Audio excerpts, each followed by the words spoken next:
Okay, friends, hope you guys are all having a wonderful day. It's a chilly, it's not super chilly, but not as chilly as it was earlier. It's a chilly day here on the farm. Let's peek up at the temperature right here. Current temperature looks like 30 degrees. So we'll say right around 0 C. So fun. So today is a Let's Feed the Chickens day. You guys want to see what it's like outside where I live? Got snow the last couple days, so nice, wonderful, snowy wonderland. Not as cool because a lot of the wind's blowing off all of the things on the trees and such, but in general, very nice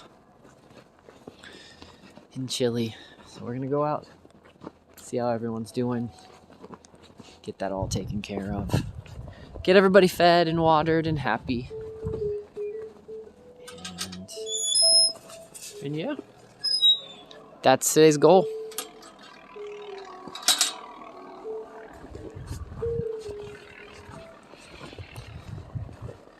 I don't mind cold. Actually, I think I'd mentioned it before when I talk about winter.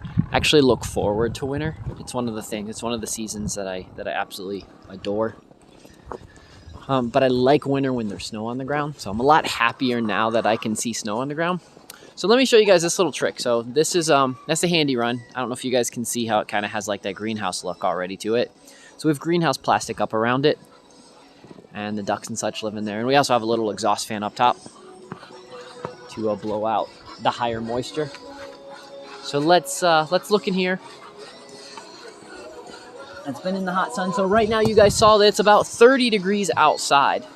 So let's see what the temperature is inside the handy run. So inside the handy run right now. So as you guys can see, it's 57 in here. So definitely hot, nice and warm in the handy run. So that does a great job. That's why I don't normally need to worry so much about making sure that the chickens in that particular area have to worry so much about heat. The ducks in there. So 57, almost double the temperature. It's just by the sun, and the chickens almost double the temperature as it is outside. That's actually 57 is about the temperature it is in my room without the heater on. So we'll walk in here. Here is the regular barn.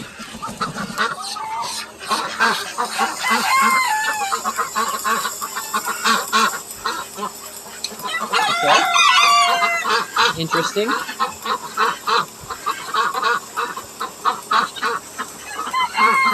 I have music, so I have a radio there. I play radio in every one of my animals' barns. Let me check in here real fast. So in this barn, in my regular barn, it is 38. So let me walk back outside. So I keep music playing. I keep music playing in every one of my barns. It does a good job of keeping raccoons and foxes in such a way. Doesn't work so well with skunks, but so the bunny area. Let me zoom up a little bit. The bunny area has a radio. The handy run has a radio. The Kuppenheimer barn has a radio, and the bunny barn up there has a radio. So everybody's got a radio. We'll walk over. The ducks are going to walk over. I'll show you guys some of the cool tactics. So the ducks, what these guys do is they like water so much that these guys will jump in here. They'll figure out roughly where the water is. That's a burn right now. Let me see if I can get a little bit better so you guys can see.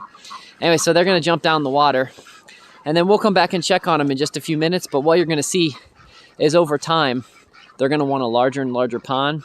So they're going to start breaking the ice and making it so they can have a larger and larger area. So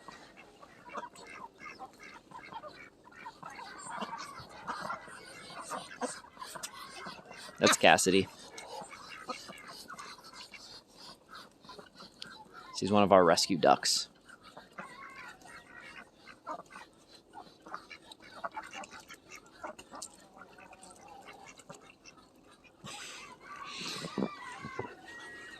So since it's a fairly nice day, everybody's pretty happy.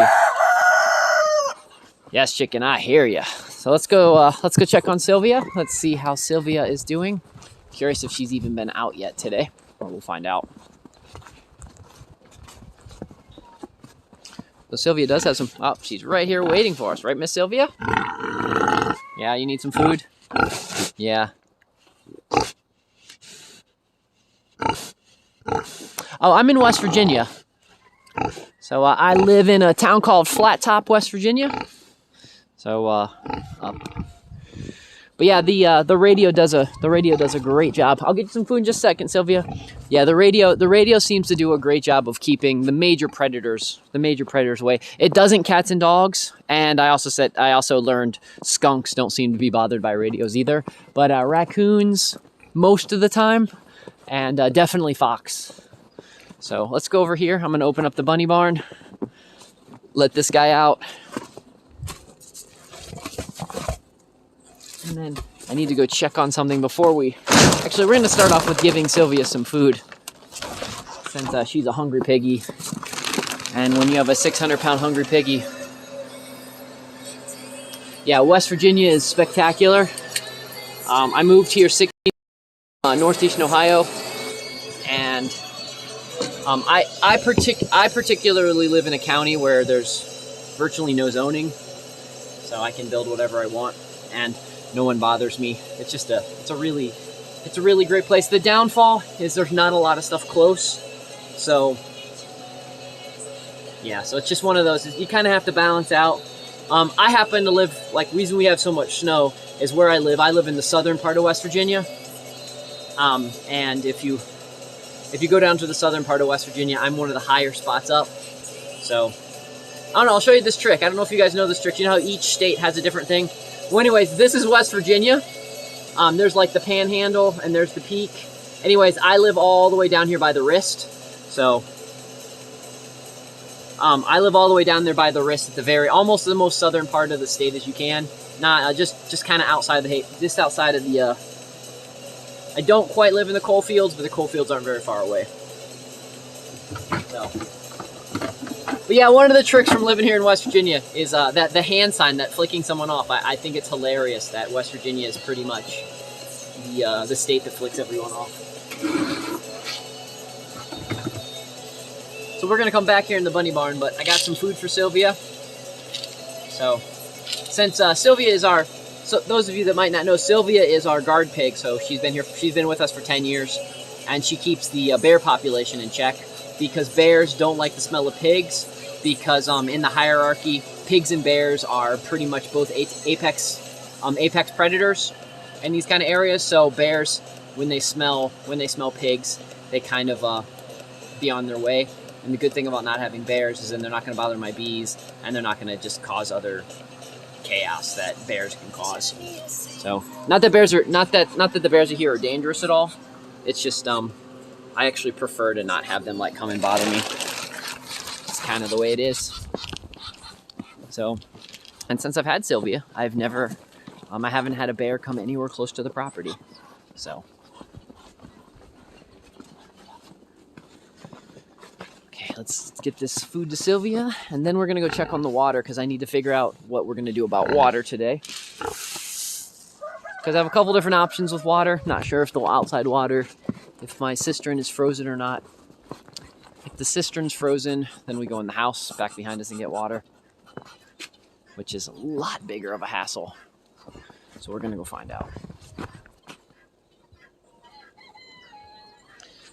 Man, my fingers are too cold to make the camera switch right now. Okay, here we go. But yeah, if you guys can see, still the sun's a little bit above before it's gonna crest the mountain there. But yeah, also not a chemtrail in the sky. Beautiful, beautiful blue skies. Spectacular. Very happy to see beautiful blue skies. So there was some pretty blue skies before the snow came too. I really thought I was going to see the sky chemtrailed like crazy when they were predicting this snowstorm. but it didn't really. So snow dumped us, for those that might be wondering. The storm that happened a couple days ago gave us about 8 inches, so not bad. Proper snow, absolutely proper snow. Okay, so we're gonna walk over here, crossing our fingers to see if we're actually going to get any water from here. So, oh guys, this is I know I talked about it a lot last year, but I got stuff prepped and set up. That's going to be my my aquaponics system. So I've got 2 tanks. We're going to have to wire those in with some pumps, get some fish, and some more of the stuff that goes in the bottom to start growing the stuff. I'm also starting a very simple at-home fish tank aquaponic system. I'm going to show you guys what I'm doing. Not sure how well it's going to work. It is purely an experiment, but we will see. So we got some water. Let's see if the water is coming out of the hose yet.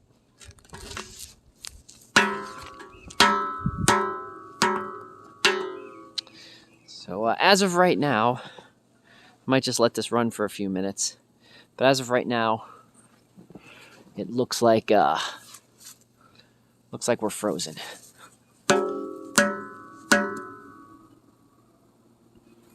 So maybe I'll get lucky and we'll get some water out of that. But I'll let that run for a few minutes, see if it can push the ice out.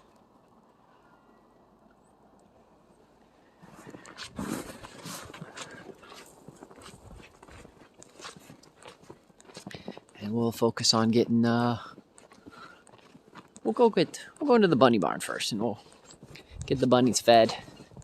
We'll get everybody fed, and then we'll come back and see who needs some extra water.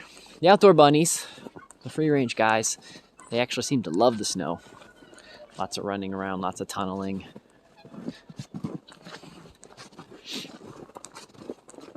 Animals that are tolerated for winter seem to also like winter just the same as us people do.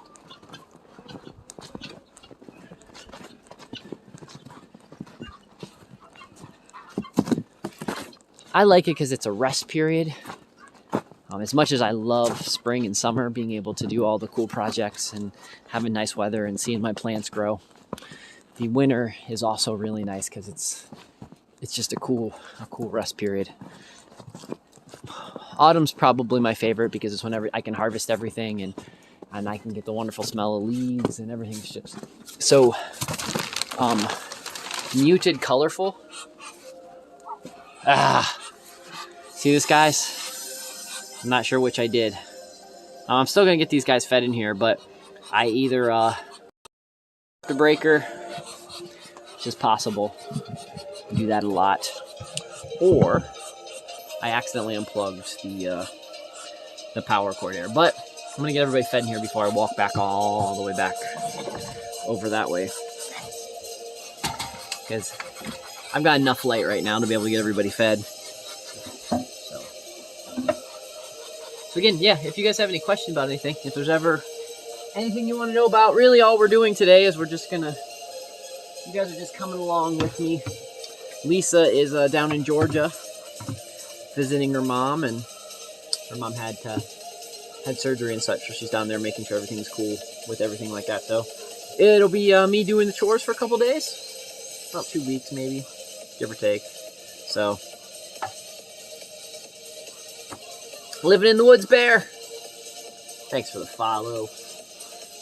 So we're just gonna be in here feeding everyone. So if any things you want to talk about, questions you have, want to know why I'm doing what I'm doing, curious about why I chose to do this. So I moved here 16 years ago. So I grew up in the inner city, up in Akron, Ohio. I lived in suburbs for a while too. So I used to run a B&B here for a while. And due to crazy circumstances right now, I mostly just do farming. And some of you guys know me for streaming. I also teach online classes. I run a nonprofit. And what we do with the nonprofit, the Mavis Institute. what we do with the nonprofit is just teach people basic farming skills. At some point I want to advance and get some crazy fun stuff, but right now it's all about teaching people to be whatever level sustainable, self-reliant. I preach radically self-reliant. That means that even if you live in the inner city and all you do is ever grow one tomato for yourself, then that makes you 0.01% self-sufficient. And you cut your own hair. You make your own bread. Anything that you can do. Maybe you're never going to reach to the point of being 100% self-sufficient. Don't know why my gimbal's acting up, but maybe you never reach the point of being 100% self-sufficient. Maybe you only ever get to the point of, you know, I don't know, 5%, 2%. But any percentage of self-sufficiency that you can get to is a win, you know. Again, doesn't matter which side of the fence you're on, doesn't matter anything. Trying to learn some skills so that you have a little bit of a control over your life. That's kind of the goal, you know. And, you know, I ebb and flow. Sometimes, you know, there's been years in the past where I was a lot more self-sufficient than I am right now. There's been years in the past where I was less self-sufficient than I am right now. So, and it's okay, you know. You might not always be able to live in the cabin with Wi-Fi. Sometimes you have to live, you know, sometimes you might be living in the apartment with Wi-Fi. And you just gotta, you accept where you are. And if you want something better, take the steps that you can to make it a little bit better. Really, the trick, guys, is every day you should be trying to make your life a little bit better. And, you know, if you go backwards a little bit, don't blame yourself. It's cool. Just accept that you're going back a little bit and say you want to move forward. So yeah, my gimbal is deciding to, we'll have to walk back to the house in just a second, guys. Yeah, just deal with this for just a second, because my gimbal, it's obviously too cold outside for my gimbal, so I'm going to set you guys right here, so you guys aren't going in. So this is my gimbal. See, it's blinking red. Oh, must be saying no. Just turn this bad boy off. I'll get a selfie stick in a minute when we go in the house, but right now we're focusing on getting everybody fed. So yeah, like I was saying, even if you go back a little bit and you just you start going backwards, don't fret. You know, don't be angry. Life's all about ebb and flow. Take some steps forward and some steps back, and you know, getting as much control over your life as you can. That's gonna be different for all of us. I understand that, and that's okay. It's not about keeping up with the Joneses. It's about keeping up with yourself and making you and your family and your friends and your community as healthy and happy and productive as possible. I know it's hard to do, but turning off your TV and not listening to the bullshit on any side is really a good trick. Now, don't get me wrong, it's really hard. I'm not good at doing that. But it is something, if you can achieve, does wonders. I know some of you might be thinking about your New Year's resolutions and such like that. All I can tell you is you should focus on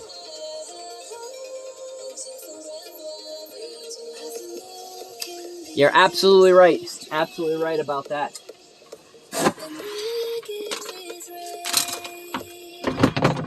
But what I've learned is I just don't go around bragging.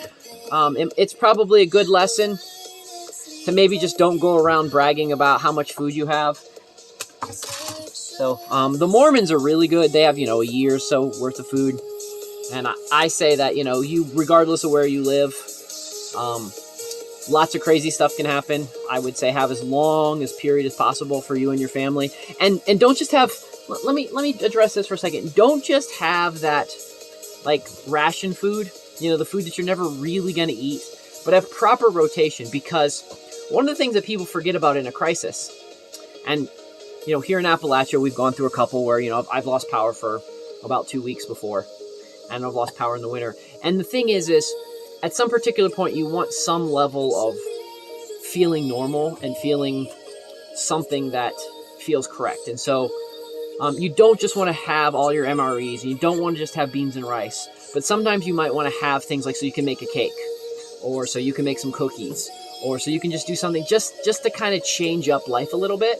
And so a lot of people, when they do their prepping such, they forget about some of the luxury foods, because birthdays are still going to happen. Events are still going to happen that you might want to celebrate. You know, even if it's a long period of time grid down, you're still going to want to celebrate some events, just because you're going to want to find joy and happiness in certain events. So having extra stuff around that makes you happy. Food. I tell people, you know, it's a good idea to have a handful of, you know, things on tap, you know, like DVDs and movies and such like that for, you know, you just want to unwind, or you just want something to not think about that grind that you're doing all day. And so, you know, just having something that you can play, having something like that, you can just play to remind yourself of that. So celebrating the apocalypse. We can celebrate the apocalypse. I mean, the apocalypse is going on right now. I mean, apocalypse is just a great change. It's just it's more information being known to more people. And that's what we're in. It might seem like a terrible time to be alive. And they really want, everybody on all sides wants you to think that it's a terrible time to be alive and that things are scary. But I don't think there's a better time. Like, it's such a great time with the access to information, the access to people that can teach us skills, the fact that there's land that's achievable to do. It really is an amazing time to be alive, and it's the time that you have right now. So instead of sitting and wishing that you lived in a different time, just be happy. Every day's a gift. It's spectacular.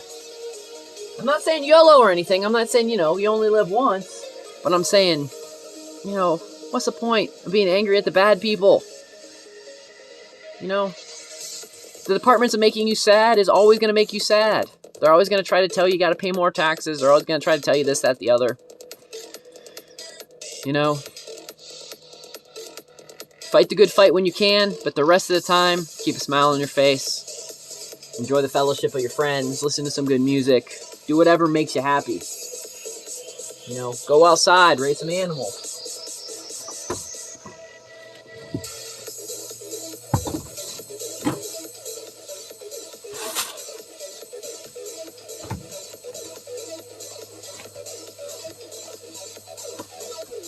Okay, I need to go grab the, I forgot, oh, here it is. Cool. My bucket, so we can go out to the bunnies out the bunny apartment. The one thing I tell people, though, even though we're in the middle of the apocalypse, try to learn a new skill every year. That's what I was saying. Try to learn a new skill every year. It doesn't matter what the skill is. It could be learning an instrument, just because you kind of want to learn an instrument and have some fun. It could be brewing some beer. It could be learning how to knit, learning how to sew, making something, doing wood burning. It could be something really complicated, like, you know, learning C++, or, you know, learning how to day trade. Don't buy into this that you should only have one skill. Is maybe you're not good at everything. That's fine, but be okay at something.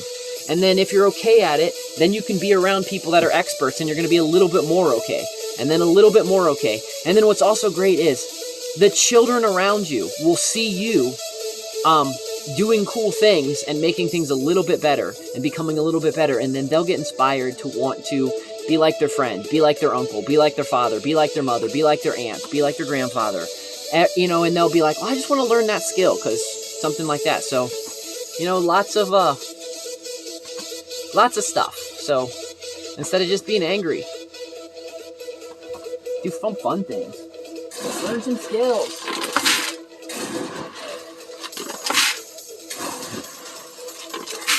I like to learn skills that I like.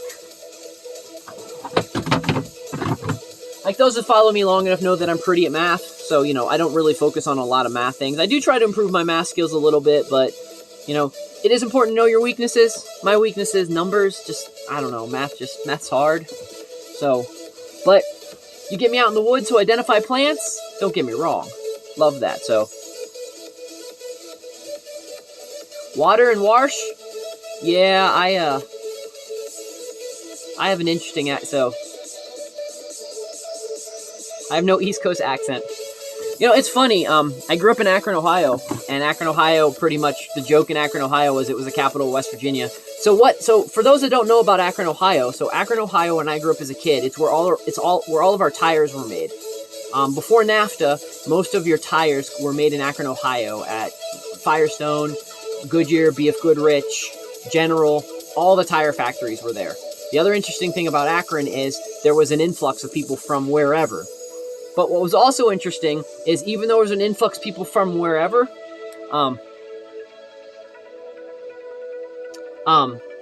even though there's a big influx of people from wherever, everybody was just a cog in the machine. So it was a really interesting, experiment, really interesting time growing up there. So, and then late teenage years, I moved and lived in the suburbs. And the suburbs are my least favorite place in the entire world. So, not saying I'll ever live in a city, but I like the middle of nowhere. I like knowing all my neighbors, or at least trying to know all my neighbors. The downfall of this craziness going on. We got a bunch of city folk that are moving out this way and not quite understanding how to live in the sticks. So, you don't bother your neighbor, but you know who they are. So that if shit hits the fan, you don't want the cops on your property, but you don't mind a neighbor with a gun because you know they're going to be able to deal with things. They're going to care about your stuff a lot more than just some random pig is. So it's one of the things. Some folks that are just starting to learn how to get out into the bush think that they're going to be able to get out in the bush and be, you know, completely by themselves. And in reality, you do need to know a couple of your neighbors. You need to be able to, you know, have a pack. So if shit hits the fan, you know, you guys know what's going on, or something crazy is going on, or there's an ice storm. You know, you guys can all get together and chainsaw up the road so you guys can get through. So just one thing to keep in mind. If anybody is thinking about getting out of the suburbs or the city and getting out into the sticks, hit me up on my Discord, !Discord. I can give you some advice on things to expect and how to build good community relations. You know, even though I've been here for 16 years, most of the neighbors still say I'm from away. Because, like, you know, here in southern West Virginia, if you're not from southern West Virginia, then they don't care where you're from someplace else, so you're from away. It's kind of how the rules go around here. So, since I don't have a gimbal, it's going to be shaky, a little bit more shaky cam. Sorry. But tomorrow, when I do my show tomorrow, I'll make sure my gimbal is definitely charged, so it's not so shaky. But we're gonna go out here. We're gonna give this they're gonna go to the bunny apartments, and we're going to see give them food, and then we're gonna check on the water, and hopefully it busted through the ice, so that I don't have to go in the house and get water, because that's a hassle. It's not a hassle, but I just don't like doing it.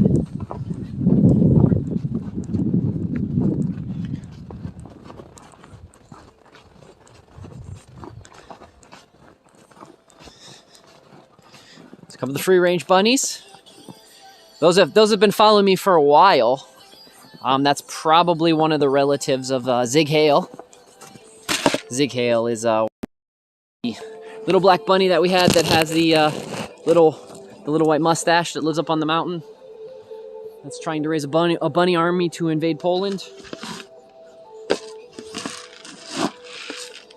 But that's probably like a great grandchild of Zig Hale.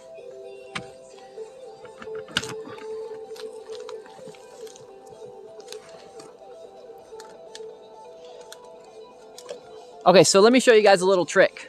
So we use these for bunny waters, especially for our outside bunnies. Part of the reason is these are cheap, and if we crack these, it's no big deal.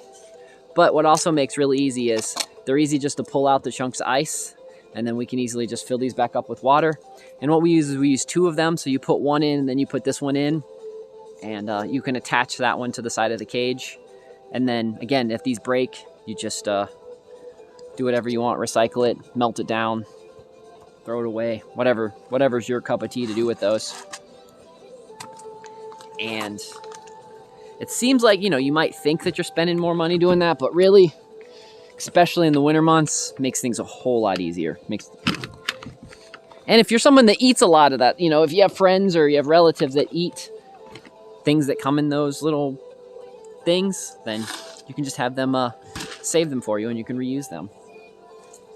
One of the things about living in Appalachia, especially with things being so far away, and depending on the market, how much money I've got on me, you're always finding ways to reuse stuff as many times as possible. You know, I joke around with some of my lefty friends that I bet I recycle and reuse and upcycle far more than they do. I did one of their tests because, you know, I will admit I used to kind of be a lefty, but my carbon footprint, because of how much stuff we grow ourselves and how much stuff we do here and how least often I go into town, it is amazing. My carbon footprint like blows most of my city folk friends away. So I've got 2 years ago when I was planting thousands of trees, I was like in the negatives by their math. And so I always laugh about them. They complain about my lifestyle because, you know, sometimes it's fun to, you know, to burn all of our extra cardboard and such like that and do different things like that. And they talk about how horrible that is. And I'm just like, yeah, but, you know, I plant like 2,000-3,000 trees a year. You drive a hybrid, like I win. So, plus being able to raise your own animals, you know, all the different things that people complain about, I can counteract that because, you know, all my animals are humanely kept. And if they're not, it's my fault. I know exactly what all my animals are eating. If I would choose to eat some of the animals, I know exactly then what I'm eating with the animals that I eat. And I kind of beat the cycle. And, you know, if you've never taken care of something and you've never like had the responsibilities, you know, just a cat and dog, yeah, that's kind of fun.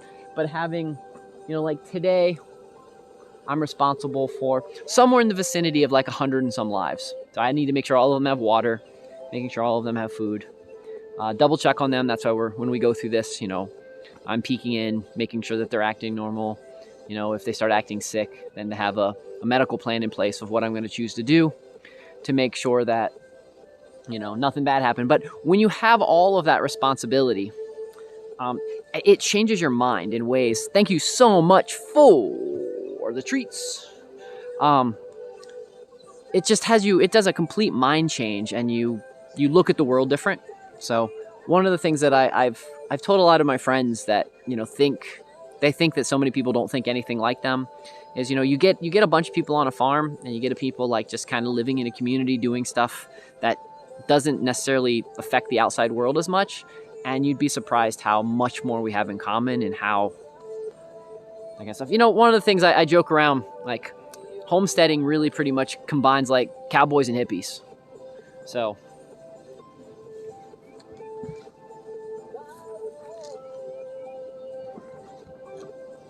let me give these guys a little bit of food down here. And then I got one more group of bunnies over there. And then we're gonna go check on the water.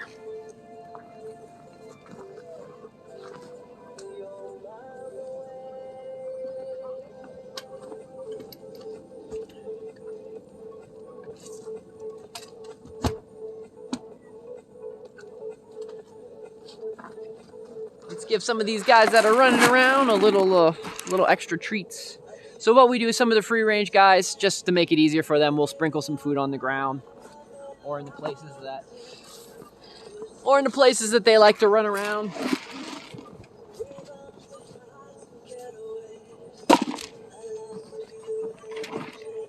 Okay.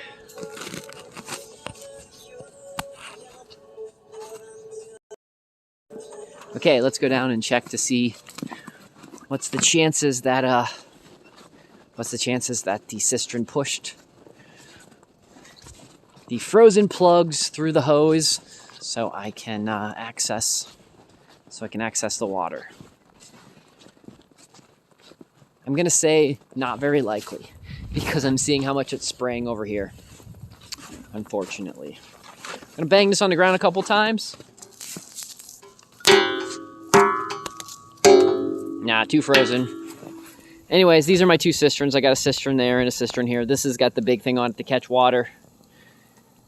And that, I think I have it estimated. It's about between 17 and 20,000 gallons of water.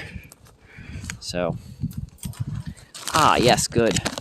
I'm glad I just accidentally unplugged. Hold on one second, guys. I have to plug something in. Ugh, downfall not having the gimbal. You guys get to see firsthand like what it's like to get plugged in. So, okay, so before I go get the water, I'm just gonna get everybody fed, and then I'll do a water trip after I get everyone fed.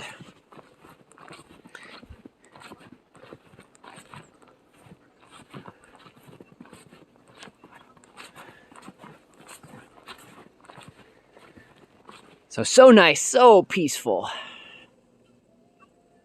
Got a lot of cleaning up to do. I know I say that every time I zoom past my yard, but... Oh, by the way, guys, see every one of those pine trees right there? Every one of those pine trees I planted. I try to plant a lot of trees. I did not meet last year's goal. For those that remember that I was way ambitious last year. And was gonna try to plant 140,000 trees. Did not come anywhere close to planting 140,000 trees last year. I think I planted like 140.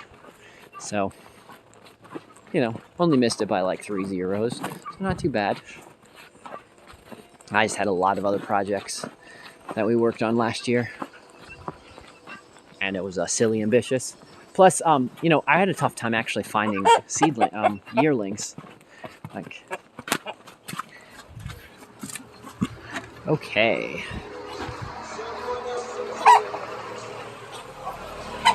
So let's put you guys up here. So you guys might be wondering, okay, but I see you have some chickens outside and some chickens inside. Why do you have some chickens inside and outside? So the chickens that are in, those are more Bantams. And those guys are more vulnerable. Those guys are more vulnerable to predators and such like that, so that's why they stay inside the cages. And then the chickens outside are more of our larger chickens or larger ducks in free range. We're going to be adding more now that I've grown my yard up a lot, because my yard used to just look like a yard. So everything out back before I put the swells and the ponds and all that kind of stuff in, pretty much you just had to mow the entire backyard. So the last 16 years, been growing a bunch of stuff, been changing the topography of the yard, making more little habitats for things to hide and such like that. So now I'm going to feel a lot more confident having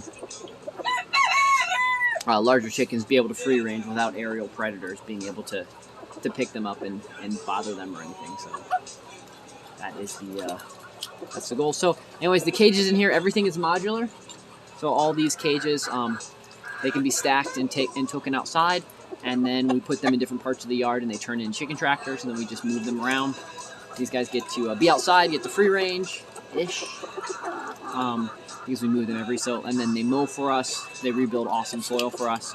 And then the winter months, we bring them all back in here and we stack them all up so that they can be, they don't have to be out and seasoned, out in the horrible weather. So let's get to these guys. Let's get these guys fed.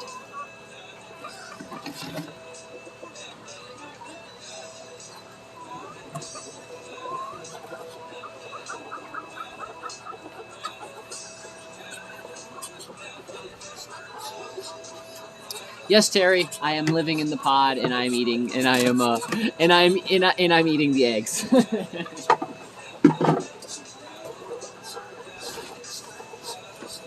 My pod just happens to be like a dolphin pod. Lots of cool people around.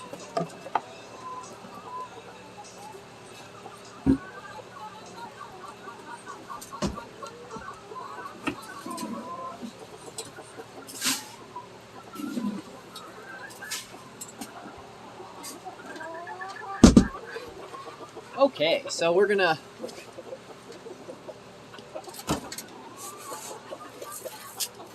I got the feed, we're gonna go around.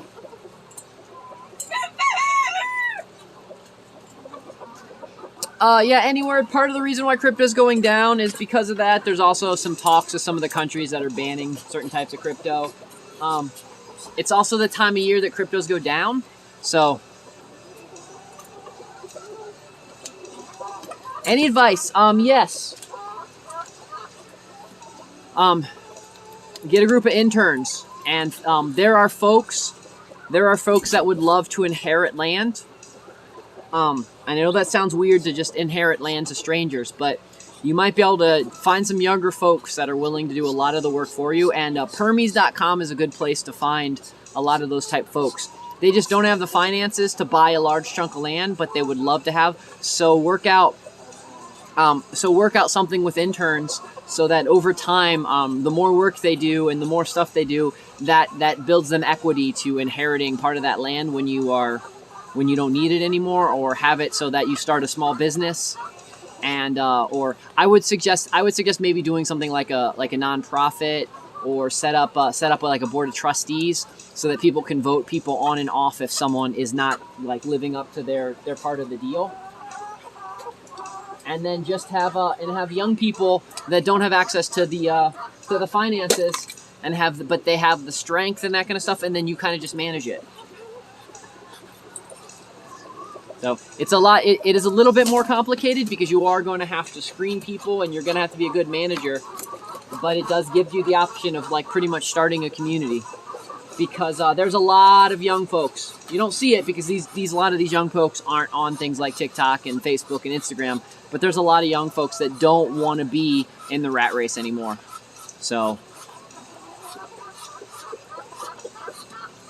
like very, very soon, I'm going to be putting, I'm going to be building, hopefully if all works out this year and I get a grant, we're going to be building a fiber brick structure here. Most of the fiber bricks are made of like a hemp, but it's like a fiber brick that is like that's like Legos. We're gonna build that so that I can have a class here. We're gonna build a class to build this building, and then that'll be a building for the interns to live. So, and then once I get some more interns, and once I can get everything, and I can get the grants, and I can start doing some more expanding, then I want to really start expanding my programs out, and having more and more places for people to be able to live and teach and just experience. Because some people just need to experience. They just need to get out there, maybe live for 6 months to see if living in a tiny house, if living off-grid, if living a particular lifestyle is right for them. And so just want to be able to have those opportunities for folks. So I'm never going to get rich. I'm never going to be a millionaire. I missed that opportunity, in 2010 when I sold my, 800 Bitcoin. Yes, I did have that many. But, I made money, like $40. I was ecstatic. Anyways, but I realized that I'm blessed with my skill set that I have. I'm blessed with being able to talk endlessly about subjects forever and ever, and I like people. Like, I think genuinely people are awesome, and I want to help as many people as possible. And so that's what I want to focus the rest of, my however much, whatever. What is it, 2022? So my 82 years left. And no, I'm not 22. I'm just going to live to the year 2100.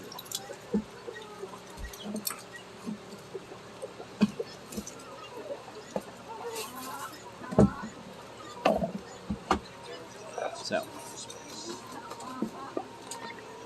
well, thank you. It's probably loud though with the chickens and ducks though. So,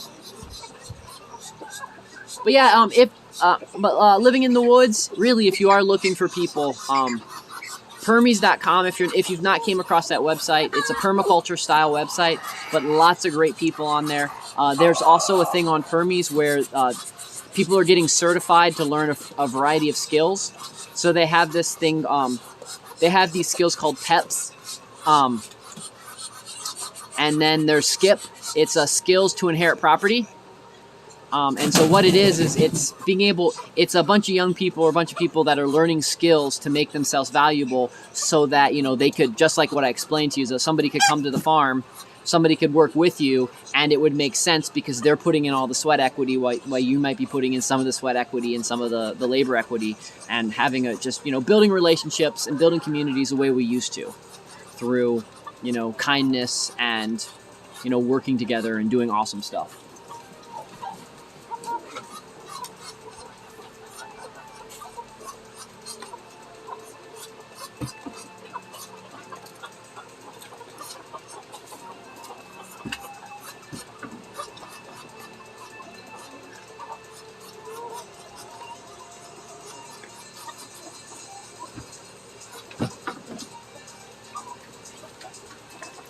All the chickens see me holding food in there. They're just here wondering why I'm standing here holding food and not putting it in their cage yet. So let me get these rest of these guys in.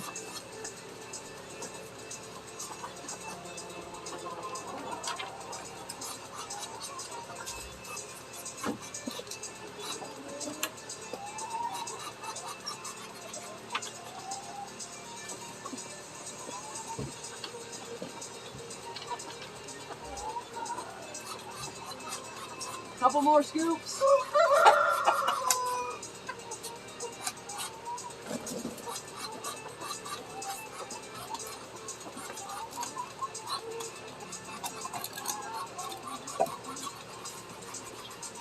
And also, guys, we do have, if you guys do just want to have more conversations about farming, that kind of stuff, or just really about anything, I do have a Discord. !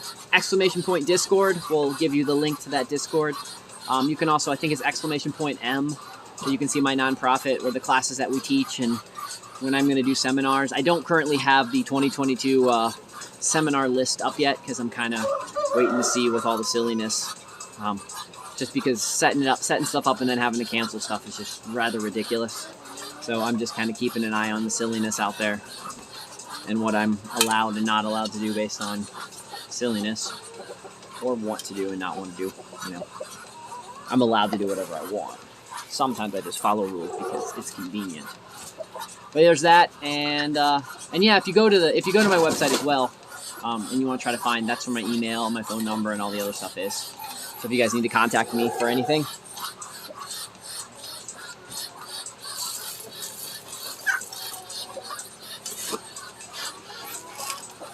So I like to keep myself as approachable as possible. Like if you guys need something, if you're ever down this way in southern West Virginia, and you guys want to swing by, most of you know how to find my address. If you don't, I'm in Flat Top. Just Google Mavis Manor and you'll find me.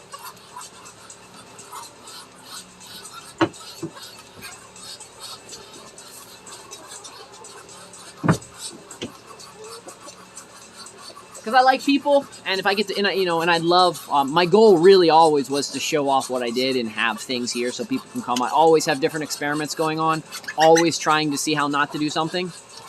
So, because everybody can teach you how to do something. What people can't teach you is what to avoid and things to definitely not do. So we do a lot of our experiments here are trying new ways, trying to push things in different directions, trying to see what you can do on a fixed budget. And when they fail, we write that stuff down and we document it so we can tell you, don't try this, because if you're on a fixed budget, you're trying to succeed. These are ways that we've tried it and they just did not work. So that's the thing. Always learning, always trying new things, always trying to push the envelope a little bit, and always trying to learn really simply way. Plus, let's be totally honest, most of us are lazy. I know I'm lazy.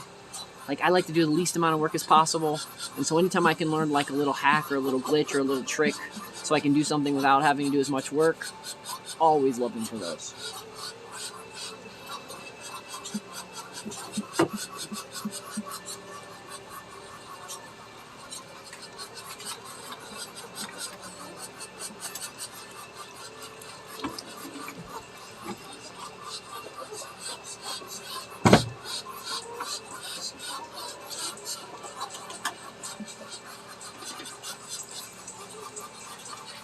So I don't know if you guys know, like some of you guys have maybe seen me plant fruit trees and such over the years. So, hey man, thanks for the follow.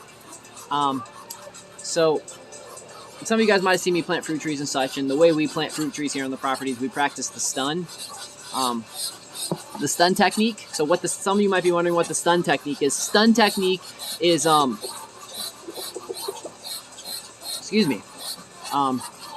is super totally utter neglect. So we completely neglect our trees. So like what we do is, if the trees that we put here, we want the trees to survive. So we just kind of, the trees that survive, great. The trees that don't, they weren't meant to live here on the farm. So that's the way we're doing that. Some of the Muscovies, they really don't like going out in the snow. And so we've got these two guys right now. Here, I'll show you guys. Muscovy Battle Royale. There's a Muscovy Battle Royale. They won't hurt each other. But I'm going to go break that up. Just because they keep flapping their wings. They keep hitting their wings on the plastic. I don't mind them fighting themselves. I don't like them hitting their wings on the plastic. So let me go grab one of them.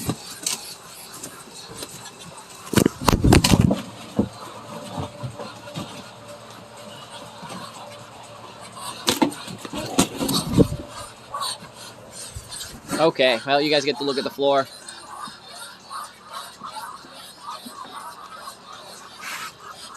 Am I purposely making it harder to read? It's actually easier for me to read it, so that's why they're slanted. Then I don't have to look at the entire bottom.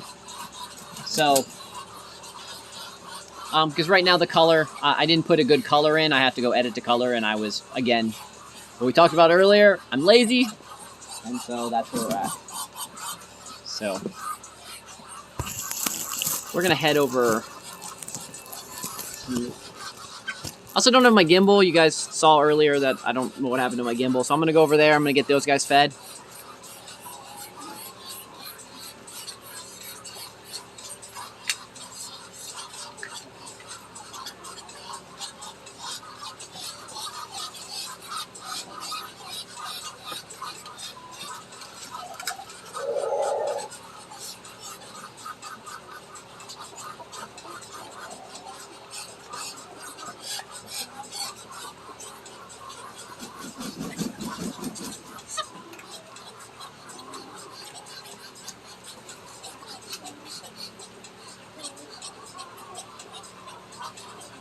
Okay. All the guys, all of the chickens. That's the word that's coming up with. All the chickens in here are fed, so they're all good to go. So next we are going to go through the bunnies, but first I'm going to figure out, we're going to come over here. So one of the bunnies have decided to somehow escape from the cage, and I have to do some major investigation. So you guys can sit right here while I'm going to try to investigate why and how a bunny got out of this cage. Because he didn't get out of this cage. So he got out of this cage. So this guy somehow escaped, so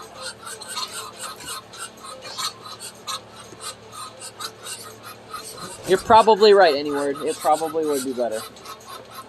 So we've got this guy right here. He's a little escapee, so I'm going to get him back in his house. I have no idea how he escaped.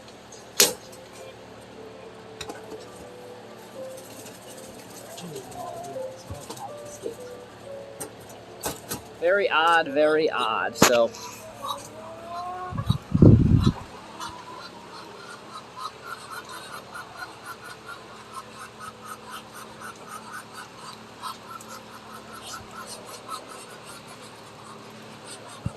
there we go. Anywhere, we'll see if that works. There, I swapped the angle. So we'll see if that makes a. We'll see if that ghetto lean. I think it's going this way now. See if you like that better. Where did I put the other feed? Who's telling me where did I put the other feed?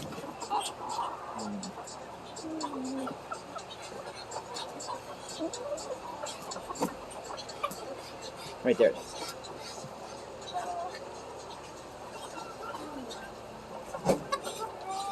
Okay.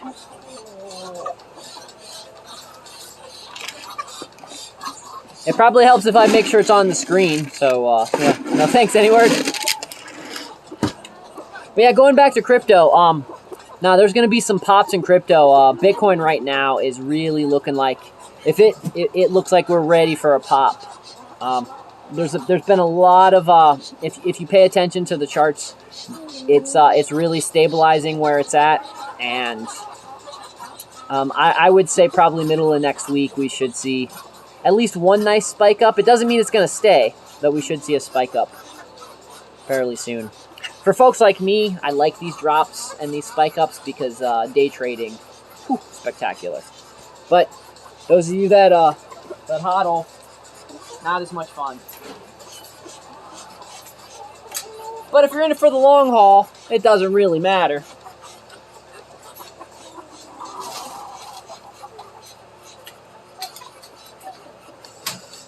If you're in it for the long haul, then it's just stack, stack, stack.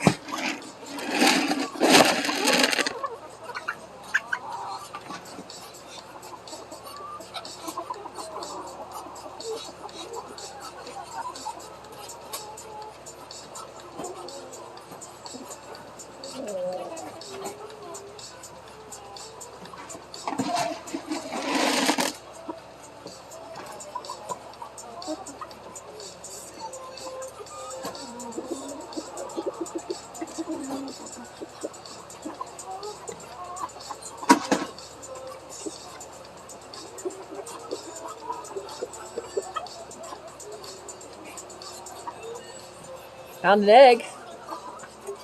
Nice, it's a nice duck egg. I don't know if you guys have... See, duck eggs look exactly the same as chicken eggs. And let me show you how safe duck eggs are. I don't know if you guys have ever want to know how absolutely safe eggs are. So, egg from my barn. Okay. Little dirt right there. But egg from my barn.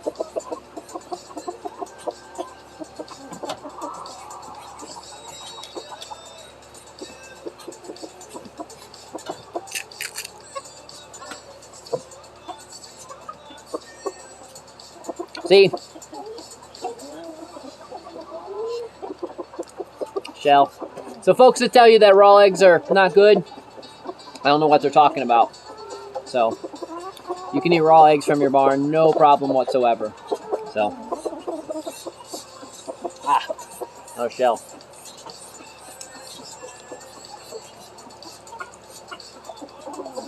Yeah, no, I don't have any pocket salt. It's a good idea. I probably should have pocket salt and such. You know, it's funny. Once you get in the habit of eating raw eggs, it's not as bad. Kind of reminds you of tapioca pudding and such like that. So,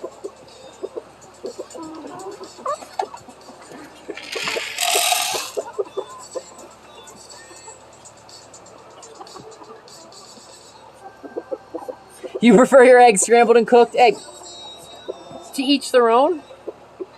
Actually, raw eggs are one of the best for us, but scrambled.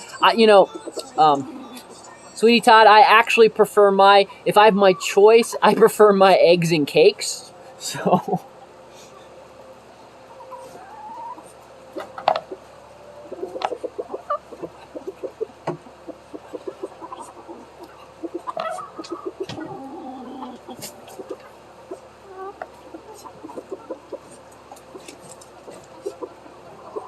Okay, I'm going to move over this way so you guys can, so I'm not just running back and forth as much. I've got to get a couple of guys over here fed. You guys get to have the, that's not going to work there, so I guess you guys get to go right here. I don't know what happened to you. There you are. So, yeah, not the best angle. Silly gimbal. Tomorrow, better angle, better gimbal.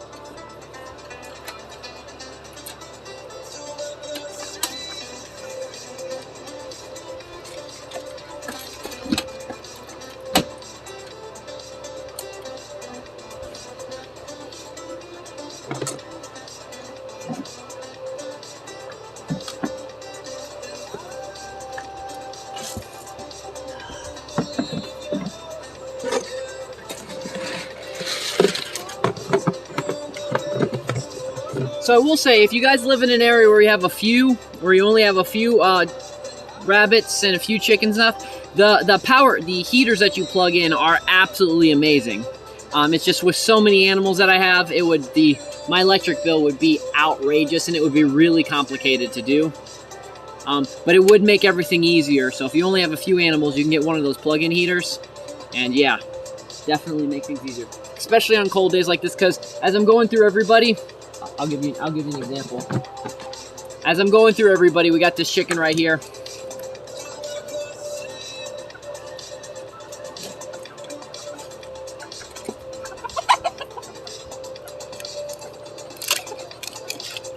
So, as you guys can see, lots of frozen waters.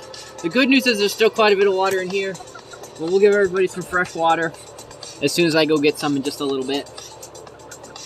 So, that'll be the goal for later on. Right now, I'm going to go back to getting all the bunnies fooded up.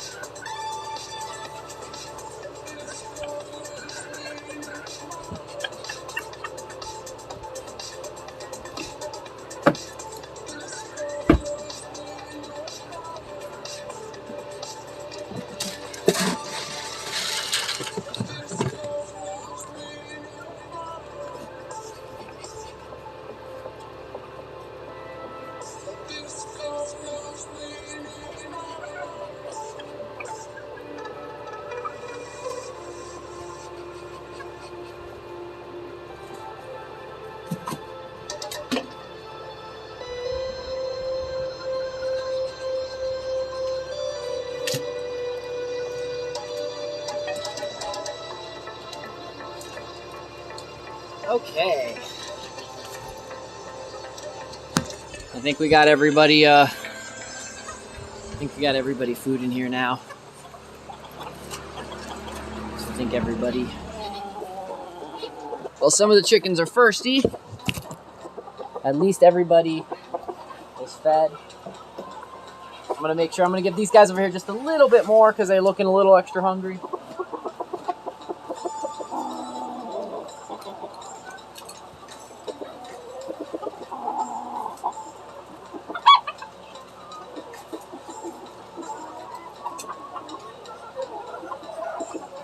Good to go.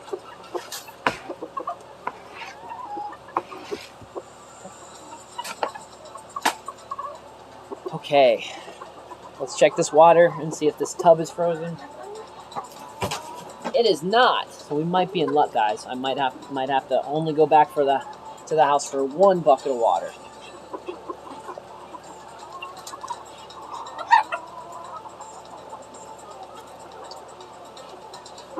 Only having to go back for one would be spectacular. So some of you may wonder how long it takes to do everything. So as you guys can see, we're roughly about an hour in. And I'm more than about halfway done. In the summer months, it takes a little less. Most of the cages in here, we set up what's called deep litter. And so what deep litter means is we set up like lasagna. So it starts off, we put a little bit of sand, and we put a little bit of peat moss, and then we put some leaves, and we put some hay on there. And then what happens is over the course of the winter months, the chickens and such get to chew it all up, and they turn in. And then in the spring, we just remove everything, and then we have they pretty much composted everything for us, because in that will be mixed in some of their poop, some of the leftover seeds, but they'll also be breaking up the leaves, the sand, and the peat moss, and all of that will be mixed together, and it'll be really great and ready for soil. So it's a great, great way to have your animals set up soil for you.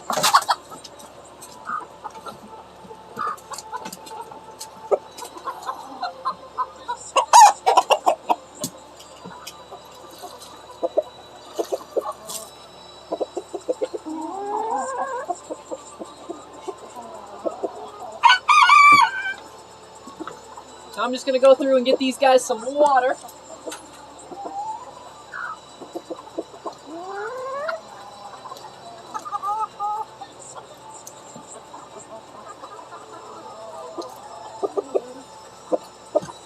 So let me show you one of the things, because even if this breaks, it's not a big deal, but you guys can see how rock hard that is. What works out great is, see, I can just squish it what I'm doing is slightly pushing on the bottom. And you've got a nice chunk of ice, and you still have, that's crap water. And so you still got a nice regular container. And then you can fill this up.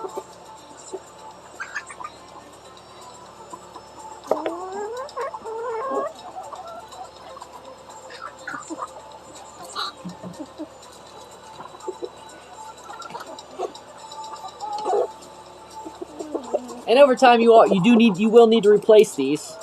So, you know, Again, they usually break before they get so gross and dirty that you need to replace them. But if you do start noticing that they get gross and dirty or start smelling bad, you do want to replace them.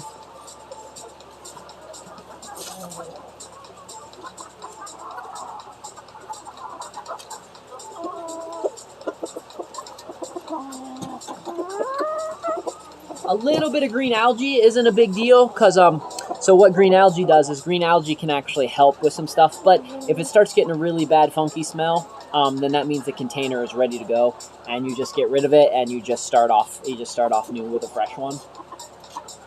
Because you know, especially in the wintertime or just having healthy animals, you want them as fresh as water as possible. But one of the things, having some of the green algae and such, that is actually adding a little bit of micronutrition into it.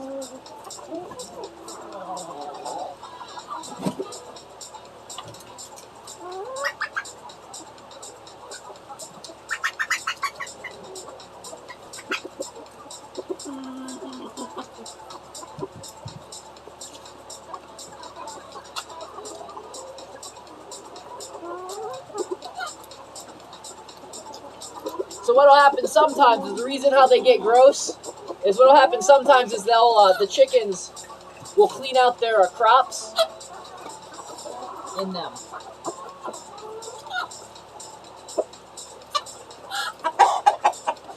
And so it's just kind of like chicken puke. Lovely, right? Lovely. So if a chicken's doing that a lot, you want to make sure that you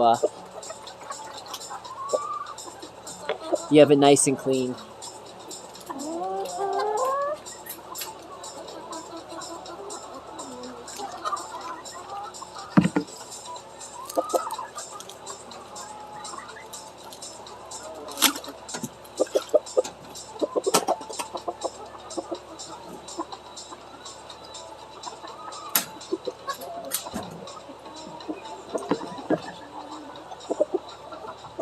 Going through in the water and part and cleaning out the ice. It's definitely the boring part of the job. But it's also the part you can peek in, you can see how everyone's doing, say hi to them, seeing if, making sure that the deep litter is living up to what it's supposed to. If you start noticing with your deep litter, if you start noticing a smell, or you start noticing, because with deep litter, it shouldn't stink at all. You should have maybe a smell of a little bit of dirt, maybe... Now, if you have an ammonia smell or you've got like another smell like that, then that means that it's not working right. So you need to figure out what you need to be adding.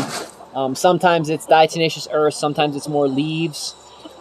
Sometimes it could even be more sand. You just kind of have to figure out why the purpose of what's happening is happening, and then you kind of address the deep litter. If your deep litter is completely failed and it's just really gross, then that is the time to clean it all out, because if the deep litter has a smell and isn't fairly dry, then what's happening is it's not doing its job, and so it's not going to keep your animals, it's not going to make like the equivalent of like a forest bed, and so it's not going to keep your animals healthy. So you need to clean that out, and you need to have that, you need to start again with a proper deep litter lasagna.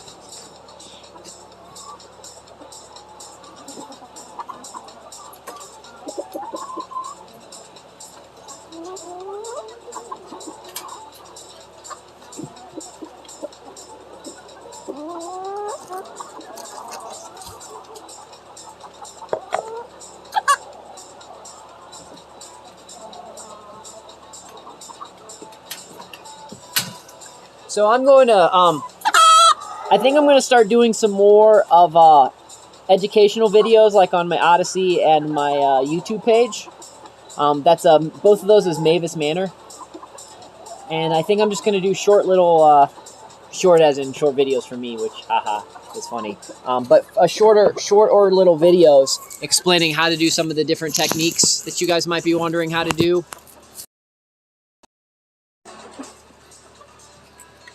Like when I talk about these kind of stuff, that way you guys have a resource to go to.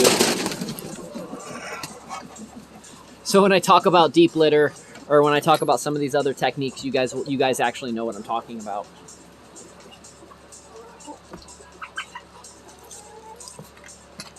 I'm also going to do some videos of the, I'm going to start off with some pictures on the Instagram.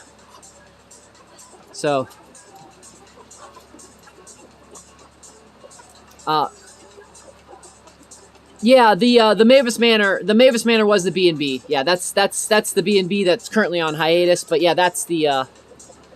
Currently, no, I'm not doing anything right now. Lots of complications happened, and we don't really have the room to be able to properly do a B&B. But in the future, I'm going to be building campgrounds in a cabin here, and I'm going to be building another little structure. And in that structure, I'll be running a B&B, not an Airbnb, not the stuff where you don't get to see people and they don't make you breakfast or any stuff. A real back to quality B&B where there's a host and there's breakfast, and if you want to chit chat with the host or something, they're around to chit chat. So, but yeah, that's the site, the Mavis. That's just one of my. That's just a website. That's just my my YouTube that is the most that I've had the most luck with. So that's why I just stick with that. That's where all my brands, all my businesses are named after Mavis. So that's my brand. So.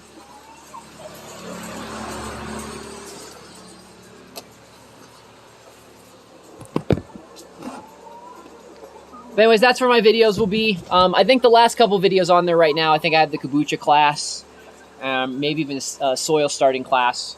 But I'll be redoing all that. But what we're going to do is we're going to be really talking about aquaponics this year, because that's the latest I'm really trying to teach myself and want to learn a little bit more. And so as I learn and as I understand how to do it, then I'm going to teach you guys. And I try to teach you is shortly after I learn, I try to teach you because I love, right when I get something, I like being able to teach it while it's fresh on my mind.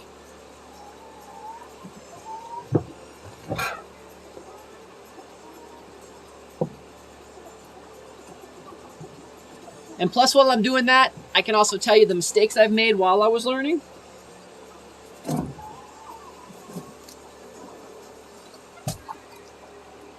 Because like I said before, one of my favorite things is to teach how not to do something, so you guys don't make the same mistakes. Make your own set of mistakes, not mine. And that way we can always be pushing forward and moving in a positive good direction. And it's cool. One of my other things I love about teaching classes, and that's why I miss not being able to do in school classes last year, is when I teach classes at the different libraries and the different places that we do the classes and such, I always learn something from somebody else in the class. It's so cool. Someone tells me some cool technique that they do, or they tell me about something that their family members have done, and it's just so, I don't know, it's cool.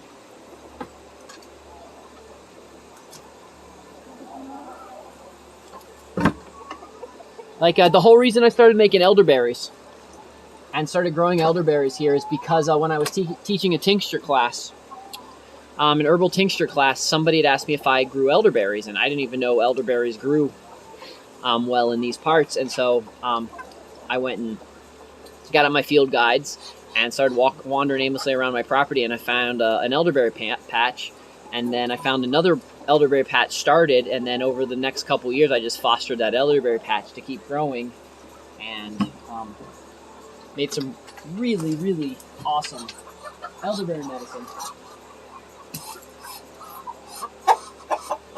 This year, the medicine I was most happy with that I did is I made chokecherry. And so I made some this black chokecherry medicine, and it is a spectacular cough medicine. So it's really simple to make. It's just chokecherries. You just soak them in moonshine for about 2 months. You put them in a baggie, soak them in moonshine for about 2 months, and then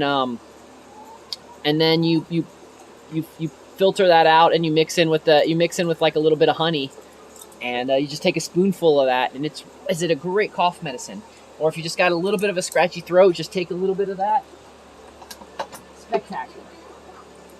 Absolutely spectacular.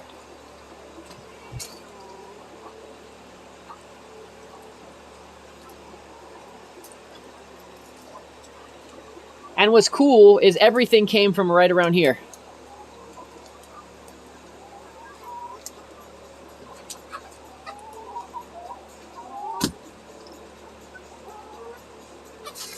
Really? Any word?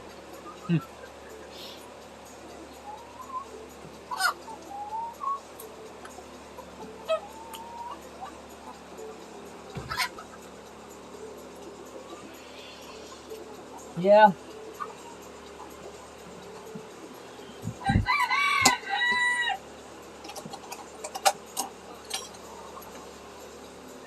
Honestly, what I've been working on right now is because most of my IRL friends have participated in the as being guinea pigs in the gene therapy. I'm not even worried about, like, at this particular point they've made their decisions. So what I've been working on a lot now is, if anything bad would happen, if anything comes of it, what I can do, what herbal remedies that I can create, what herbal things that I can make to help boost their immune system. So.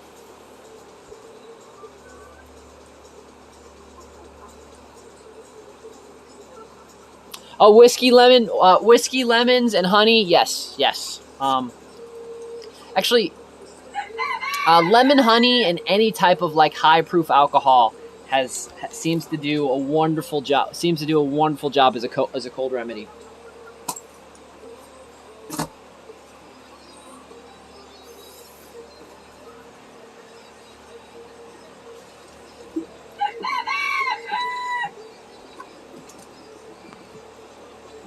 We're gonna keep going around this way because I got more watering to do over here.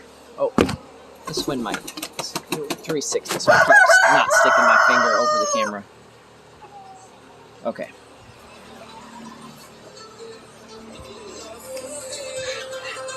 You guys get to sit here again.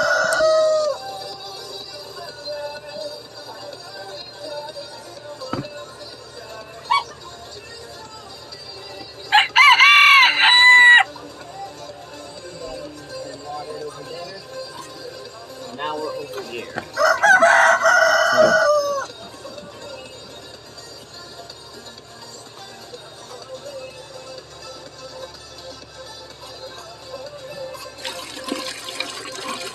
Yeah, any word. I know other people that when they start getting sick, they do stuff like that. And for most everything, it seems to really help.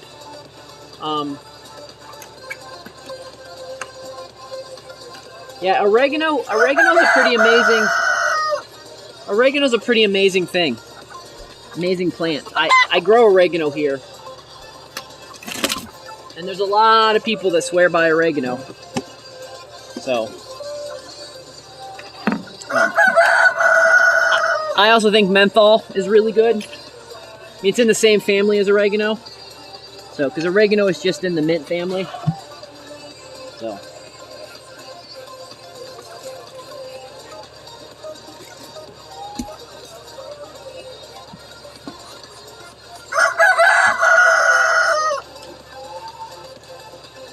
I think most illnesses that we have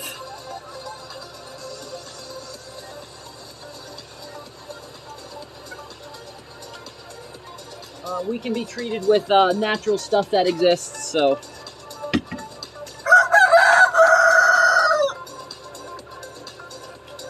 Yeah, Sweeney Todd, I pretty much am, I've always pretty much been anti-vax, so I've personally had some reactions myself. I've personally had some reactions myself, and my little brother's special needs, because when he was, I can't remember what age, 3 or 4 or young, he had an absolutely crazy reaction to one of the additives in some of the vaccines. And since no one seems to be demanding that the pharmaceutical companies take out the really bad additives that we know a percentage of the population is allergic to, I can't support that. That being said, I am thankful of some pharmaceuticals, because some pharmaceuticals, it's really good that we synthesize some medicine. But the way that most people run it now is they abuse everything, to the point where, I mean, a lot of people even abuse aspirin today. They take it way more often than they should. So, and that's an over-the-counter. I haven't taken.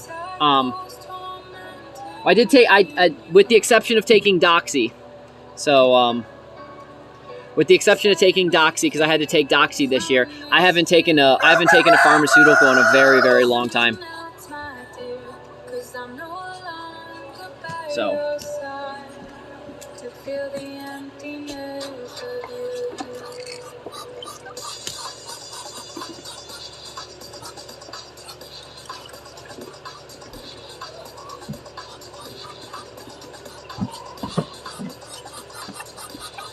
But I'm no one's medical doctor, so as I tell people, you should have a conversation with your medical doctor, because some people, based on your lifestyle and how you choose to live and that kind of stuff, you might have things that I'm not going to do, because I don't smoke.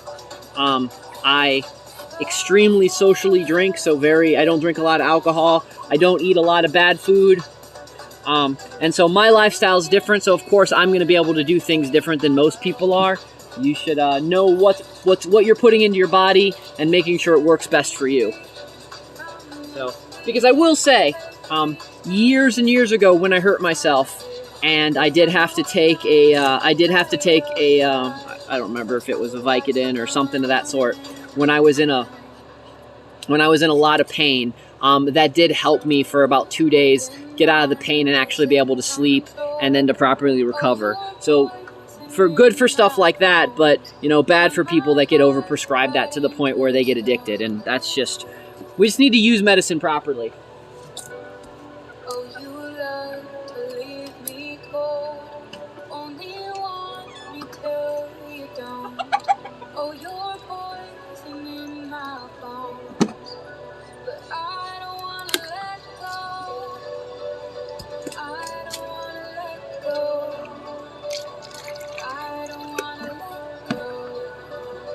I mean, like going back to the same thing with eating that raw egg. If you guys didn't know where your eggs come from, like if they weren't your eggs or you bought store-bought eggs and that kind of stuff, I wouldn't suggest doing stuff like that. Or the same when you guys watch me go and drink water out of the mountain, out of my spring up there. I know everything about that spring. I know where the water's coming from. And so because I'm informed, I can make a lot of different decisions into life. And I think that with all aspects of life, and I think that we get a lot better at that as we're more responsible for more lives, or more responsible simply for ourselves. We know what to research and when to make good decisions, and when some of the decisions we can take gambles.